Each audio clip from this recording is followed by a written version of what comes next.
You're listening to an inside look with North America's top 50 site consultants. How do I land a big deal in my community? What are location consultants really looking for? Join us as we pull back the curtain and look inside the secrets of site selection with your hosts, Tim Tarentine and Amanda Harrison. Welcome to an Inside Look, North America's Top 50 Site Consultants. I'm Tim Tarentine, here with my co-host Amanda Harrison, and we're here to explore the top 50 site consultants in North America. Amanda, you had a great conversation with one of the leaders in this industry this past week. Tell us about your interview. Thanks, Tim. I spoke with Ann Petersen. She is a vice president at Jones Lang LaSalle, and she has primary responsibilities for the business and economic incentives division of that organization. She is a fantastic professional in her field. She utilizes her legal background to provide creative saving solutions to her clients through legal analysis, tax legislation, and letter rulings. Previously, she worked for KPMG, so she really is a leader in the tax and incentives world, and she's got awesome insights to share with all of us today, so let's listen in. Hi, Ann. Thank you so much for joining us today on an Inside Look, North America's Top 50 Site Consultants. Welcome to our podcast. Thank you. Thanks for having me. Of course. We are honored to have you. The question we love to start with, just to let our audience get to know a little bit more about you, is what are 3 things that everyone who's listening today should know about you? First of all, something that people probably don't know about me is I grew up in a rural farming community. So I always really have a soft spot for small town America. One thing that people probably do know is that I am from Minnesota, but I hate the cold, and that's how I ended up in Nashville. The third is probably that I love to cook, and my mother-in-law always says that I should have my own cooking show, but I don't really know about that. So I don't know, maybe we should start Iron Chef for site selectors. Fantastic. Yeah, that's awesome. Well, thank you. Those are 3 great things to know about you before we get started. So now I want to turn to site selection. How did you first get involved in the field, and what has kept you here? Yeah, so like a lot of us in the industry, I started my career in Big Four public accounting, and I really think it's true what they say that Big Four is a great place to start your career. And I still personally lean really heavily on the tax background that I have from that experience. So when I was in the Big Four, I started doing just a few one-off economic development projects while I was there, and that's really what got me hooked. And small world, I learned about JLL from a really good college friend of mine, and she actually ended up as an executive assistant in our practice when I joined JLL. I just like that every project is different. I have really great clients, and I love meeting new people, and I just have found that it's been a really good fit for me. Awesome. So as a tax expert, what's maybe one inside secret that you lean on when you are assessing communities for a project? I don't really think this is a secret, but the way that we look at every deal is from a total cost perspective. And obviously, that tax background comes into it because we feed all the taxes that go into a facility into our model. But I really think that sometimes it's easy to get hung up on one specific cost issue for one site versus another. But a total cost perspective really tells a story of the site as a whole. And I think it helps decide where the real financial gaps are between markets. And I also think it's important to get a real boots on the ground intel from other employers who have gone through a similar project recently in the market. And depending on the project, and if you have time for it, I think labor interviews also can be very interesting.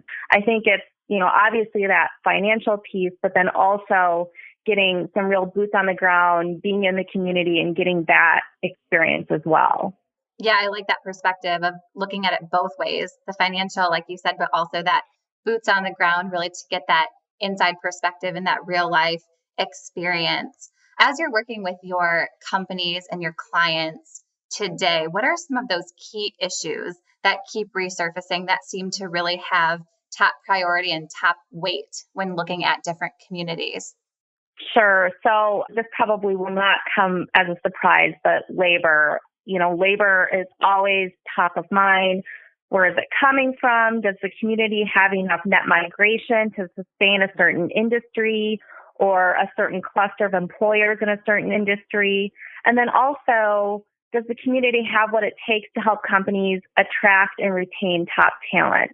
I think, if you really believe that as a community you have what it takes to set you apart, you also have to have that data from an independent source to back that up. So when we're talking about labor, not labor data from your state think tank or research department, it has to really be from an independent vetted source. And then also from the perspective of attracting and retaining top talent, keeping in mind that you need to keep investing in your community-centric initiatives. So obviously education, your cultural aspects, your small business, because I think those community-centric initiatives, those are the things that are really exciting, things that create buzz about your community, and it makes people from other states want to live there. So when we're talking about projects, speed to market is just so important these days. Having those pad-ready sites, potentially if you have spec buildings, if you have that perfect labor pool for a particular project, right, because those things exist everywhere. But, those are the things that I just think are really important. Obviously, labor, speed to market, and then investing in your community.